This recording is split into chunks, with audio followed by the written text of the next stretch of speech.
I just passed my Greek theory driving test, and I noticed there's not much information in English on the internet about it. So what I thought I would do is go through a mock test for the Greek driving theory, and just talk about some of the questions, the answers, the process, in case anyone in the future who was in my position finds it helpful. So first of all, my driving school connected me with this website called Testcock. .gr, and it's really helpful. It's like AI powered, so it gives you all the questions, and it keeps giving you the questions you get wrong, and it stops asking you the ones you get right every time. When I first started learning through it, I found everything so difficult. I never thought I was going to be able to to pass the test. It was so hard, and Greece being Greece, to me, some of the questions don't make sense. The answers are ridiculous. They're the opposite of what they are in England. And so the whole thing, I just thought, I'm never going to do it. But thankfully, due to this amazing piece of software, I managed to memorize all 500 answers, and I passed, which is really cool. So basically, what this does, it prepares you, and only when it thinks you're ready does it even allow you to do a mock test.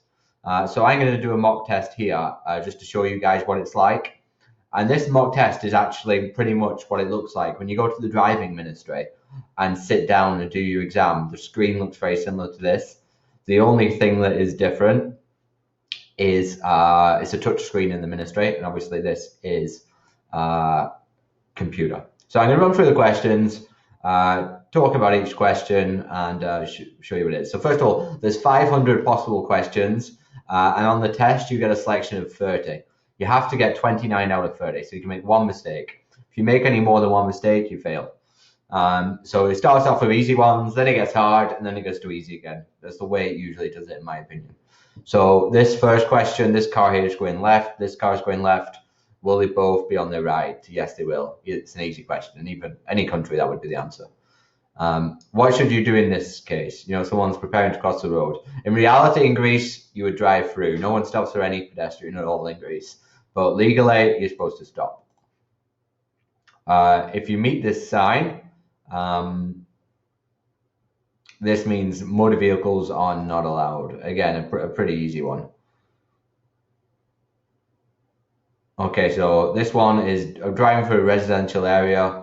Should you not drive past 20 or past 50? I think the answer is 20. This is a tough one. This got me a few times. No, this one's easy. It means no entry to motorcycles, right? That's pretty straightforward. This is a tough one. I don't speak Greek, so I don't know what this word means.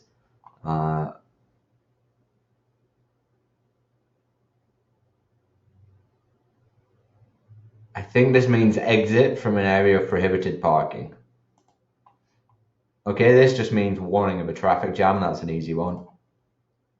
Okay, so this is like any country pretty much. If you're going up a hill, you're gonna want to go into a lower gear. That's easy. This means parking mikata. When I go to pay, I always say mikata because I'm paying by card. So I think it means parking by card. So I'm gonna guess it's gonna mean that there's fees. This is the name of a city. That's easy. No, approaching the capital city of a prefecture. Oh, I don't know. Beginning of an inhabited area. Place name. I guess it's the place name, right? That's the name of the town. I guess it could also be beginning of an inhabited area, though, because, it would show the name of the town as you enter the town. So again, this is a really difficult one. I'm going to think it's place name, but it could be this one as well. I'm not sure. This traffic sign means it's green, so that means it's a motorway. So in 1,000 meters, something to do with a motorway. Warning of directions to a motorway.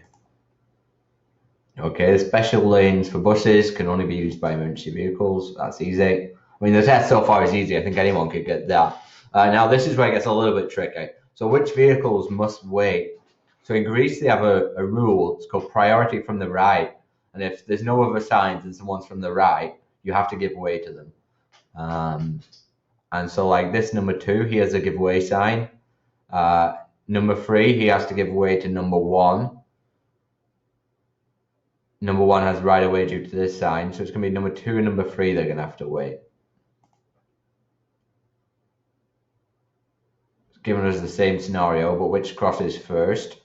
So 2 has to give way due to this sign. 3 has to give way because he's the right, so number 1 is going to go through first. This is a really hard one. Like, this is an example of where the translation is so difficult.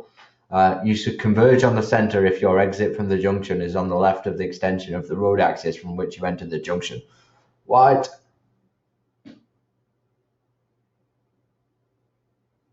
As I recall, I learned, this is one of the questions I learned by recognizing the crazy answer. So I'm pretty sure the crazy answer for this is it. Should you allow pedestrians to cross the road? Yes, of course. Easy peasy. What should you be careful about when using a mirror of a passenger vehicle? Yeah, you must adjust the mirrors. I mean, that's easy.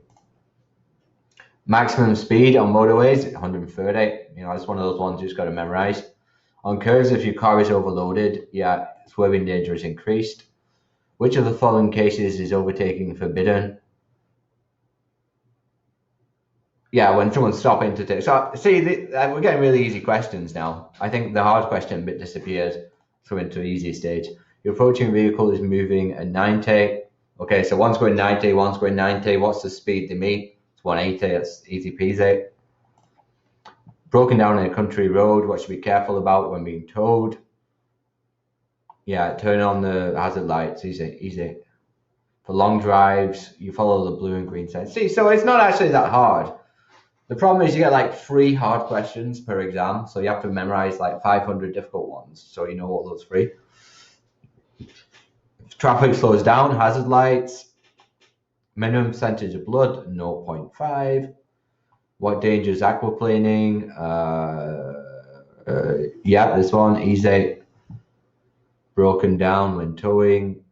Have the hazard light out. So we got the same question almost twice there. This is ridiculous. Where fuel consumption is increased with open windows. Foot brake pedal is very elastic. Leak of brake fluids. What should we be careful about protecting? You always get one environmental question that's easy. Avoid driving without a serious reason. Okay, easy. Oh, we got them all right, except for one. So I would have passed this exam. The one I got wrong, yeah, it was this one. So it's not the name of a place, it's the beginning of an inhabited area. So that is a mock Greek driving test. It took me 2 attempts to pass it in real life. But, you know, it's not actually so hard. Once you memorize the questions, you can do it. This software called Test Talk is really good. Your driving school will probably hook you up with it. Now I'm doing the practical test. The way it works is you do 6 driving lessons, then you do the theory test, then you do 6 more lessons, then you do the practical test. So I'm about to sit the practical test. So straightforward so far. The hardest bit about the whole thing was getting the paperwork together. Other than that, it's easy. I hope this video was helpful to somebody.